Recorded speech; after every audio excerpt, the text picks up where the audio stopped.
आज हम real number के एक बहुत इंपॉर्टेंट टॉपिक के बारे में बात करेंगे कि कैसे किसी नंबर को इरेशनल प्रूव करता है। एग्जाम में ये ऐसे क्वेश्चन बोर्ड में हमेशा आते हैं कि prove that √2 is irrational, √3 irrational, √5 irrational, या ऐसे ही कई क्वेश्चन आते हैं जिनमें हमें प्रूफ करना होता है कि वो नंबर इरेशनल है या नहीं है। तो 3 मार्क्स आपके पक्के हैं अगर आप ये वीडियो देख लोगे तो यहाँ पे देखो इरेशनल प्रूफ कैसे करेंगे, स्टेप बाय स्टेप अभी हम यहाँ पे समझेंगे क्या लिखना है, एग्जाम में कैसे लिख के आपको आना है, सब कुछ बात करेंगे।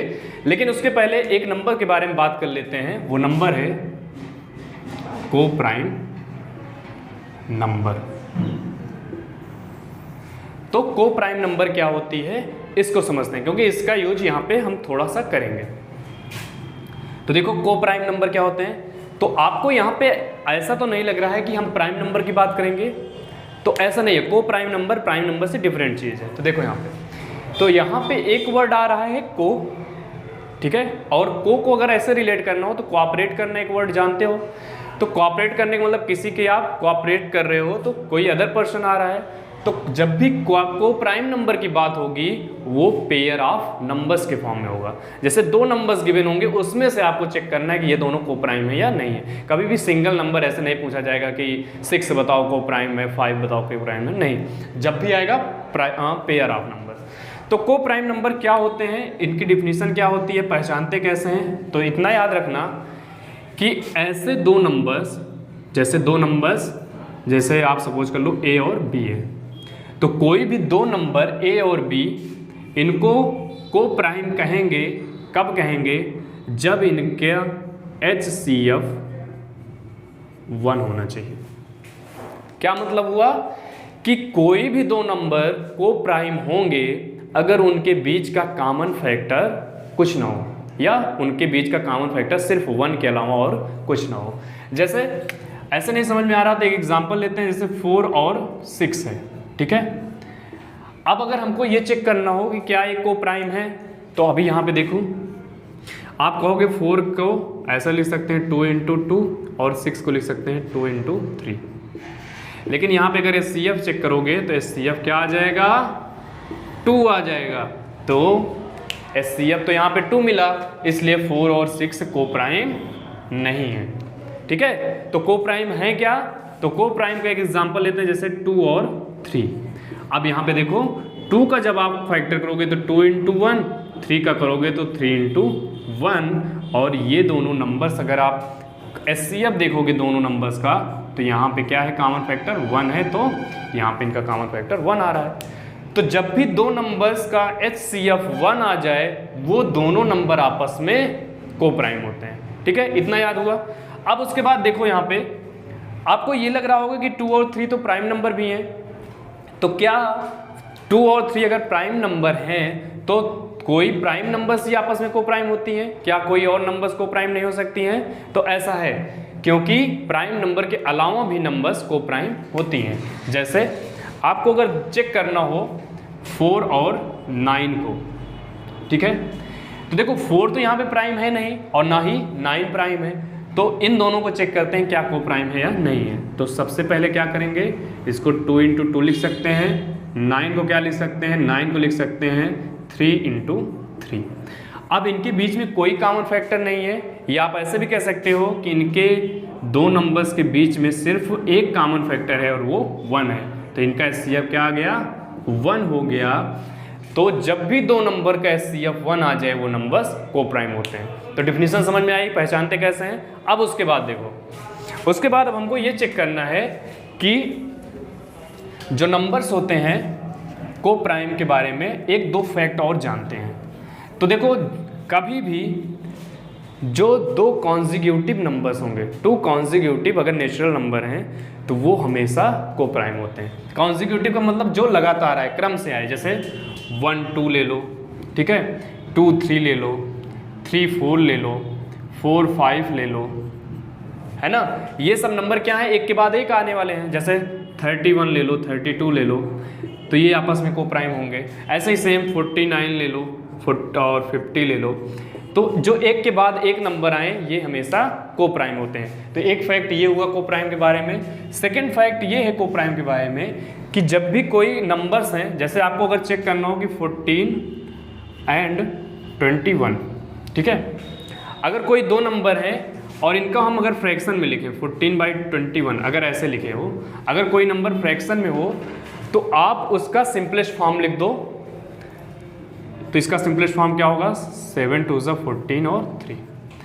तो किन्हीं दो नंबर्स को अगर वो फ्रैक्शन के फॉर्म में है तो जब भी उनको हम सिंपलेस्ट फॉर्म में लिखेंगे, जो नंबर सिंपलेस्ट फॉर्म में आएगा न्यूमरेटर और डिनोमिनेटर, ये आपस में क्या होते हैं, को प्राइम होते हैं। ठीक है, कोई फ्रैक्शन आपको गिवन हो 15/20, ठीक है, तो इसको सॉल्व कर लो। तो 5 3 15 और 4 यहाँ पे 3/4, तो 3 और 4 आपस में क्या होंगे, को प्राइम होंगे। तो को प्राइम आपका क्लियर हो चुका होगा। अब आते हैं हम प्रूफ दैट √2 इज इरेशनल पे। तो देखो इस तरह के क्वेश्चन को हम कैसे सॉल्व करेंगे, तो उसमें आपको पूरा स्टेप ध्यान से देखना है। तो जो यहाँ पे गिवन होता है हम उसका उल्टा मान के चलते हैं। ये क्या बात हुई, तो इसको कहते हैं मेथड ऑफ कॉन्ट्राडिक्शन। मैथ में एक मेथड है जिसको कहते हैं मेथड ऑफ कॉन्ट्राडिक्शन। वो ये कहती है कि आप क्या करो, जो आपको प्रूफ करना है उसका उल्टा मान के चलो, ठीक है, और उसके बाद आप उसका अपोजिट मान के चल रहे हो और जो आपने एज्यूम करके चले हैं उसी को रॉन्ग कर दो। तो जो हमने माना था वो पहले से ही गलत था और उसको हमने फिर से क्या कर देंगे, रॉन्ग प्रूफ कर देंगे। तो क्या हो जाएगा, हमारा क्वेश्चन प्रूफ हो जाएगा। और वैसे ही पता है गलत का गलत क्या होता है, सही होता है। तो यहाँ पे आते हैं इस क्वेश्चन में। तो यहाँ पे देखो सबसे पहले आपको क्या करना होगा, तो आप मान के चलेंगे लेट अस अज्यूम दैट हमको क्या प्रूफ करना है, √2 इरेशनल है, तो हम इसका अपोजिट मान के चलेंगे, assume that √2 is a rational number. आगे एक चीज और लिखेंगे, written in simplest its simplest form. Simplest form का मतलब क्या हुआ कि जैसे भी हम एक फ्रैक्शन लिए थे 14/21, तो ये फ्रैक्शन नंबर है, रेशनल नंबर है, लेकिन अगर हम इसका क्या यूज करें रहे हैं यहाँ पे, सिंपलेस्ट फॉर्म यूज कर रहे हैं, मतलब उसको सॉल्व करके लिखेंगे। तो जब भी सिंपलेस्ट फॉर्म में लिखते हैं तो नंबर्स क्या होते हैं, को प्राइम होते हैं। इसलिए अगर हमने यहाँ पे √2 को रेशनल कहा है तो हम √2 को P/Q के फॉर्म में लिख सकते हैं, क्योंकि रेशनल नंबर की यही डिफिनेशन होती है कि उसको P/Q के फॉर्म में लिख सकते हैं and Q does not equal to 0 होना चाहिए। तो ये हमारी इस कंडीशन से हो जाएगी जब हमने इसको रेशनल माना है। अब देखो सिंपलेस्ट फॉर्म में लिखा है, इसका मतलब क्या होगा कि P and Q are coprime, P and Q are coprimes. क्यों, क्योंकि हम बताए थे कि अभी किसी भी फ्रैक्शन नंबर को अगर आप सॉल्व करते हो 14/21, फिर से देख लो कि जब भी कोई फ्रैक्शन वाले नंबर हैं इनका सिंपलेस्ट फॉर्म लिखोगे तो जो नंबर होंगे वो आपस में को प्राइम होते हैं। तो यहाँ पे एक रेशनल नंबर था, मतलब फ्रैक्शन वाला नंबर लिखेंगे और वो कैसा लिखा है, सिंपलेस्ट फॉर्म में, इसलिए P/Q कैसे होंगे, को प्राइम होंगे। ठीक है, इतनी बात क्लियर हो गई। अब आगे देखो अगला स्टेप क्या है, क्रॉस मल्टीप्लिकेशन करेंगे तो ये क्या हो जाएगा, √2 इंटू Q हो जाएगा और इक्वल टू P हो गया। ठीक है, नेक्स्ट स्टेप में क्या करेंगे, अब देखो स्क्वायर रूट लगा है, इसको हटाने के लिए दोनों साइड का स्क्वायर कर देंगे, तो 2Q² इक्वल टू P², या इसको आप ऐसे लिख सकते हो Q² इक्वल टू P²/2, ऐसे लिख सकते हैं। अब यहाँ से क्या मतलब हुआ, यहाँ से आपको ये दिख रहा है कि 2 जो है P² को डिवाइड कर रहा है, 2 डिवाइड्स P², तो क्या मतलब हो जाएगा कि 2 आल्सो डिवाइड्स P। ये कहाँ से हो गया, यही आपकी थ्योरम 1.3 थी कि जब भी कोई एक प्राइम नंबर किसी पॉजिटिव इंटीजर के स्क्वायर को डिवाइड कर रही होती थी तो वो उसके रूट को भी डिवाइड करती है।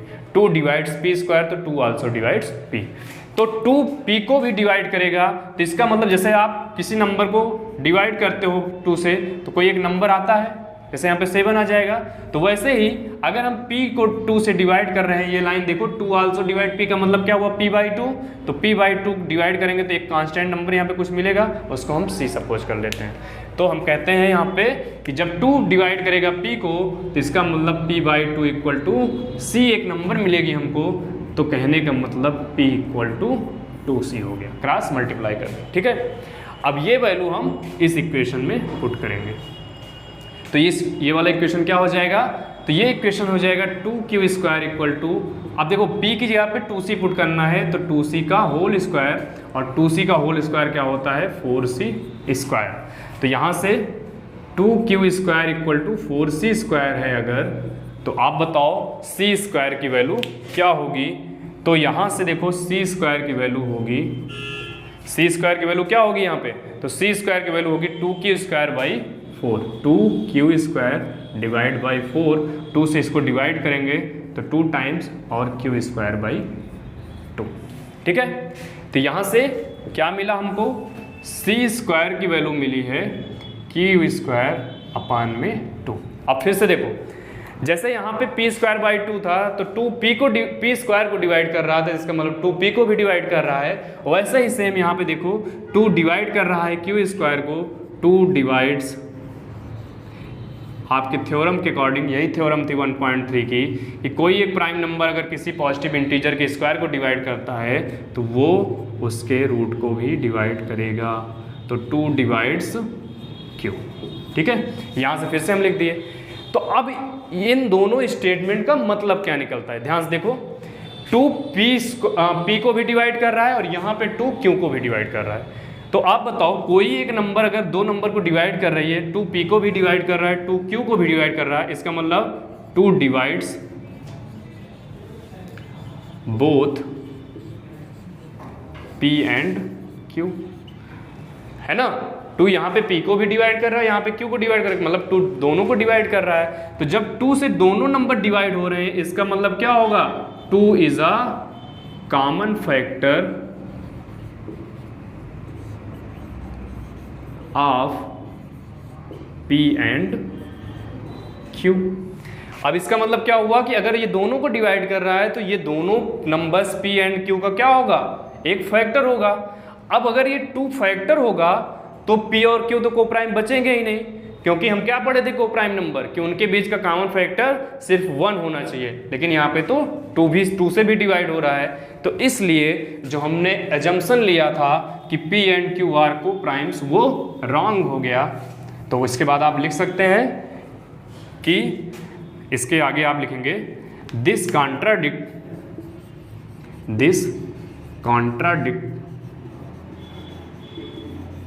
Our assumption that is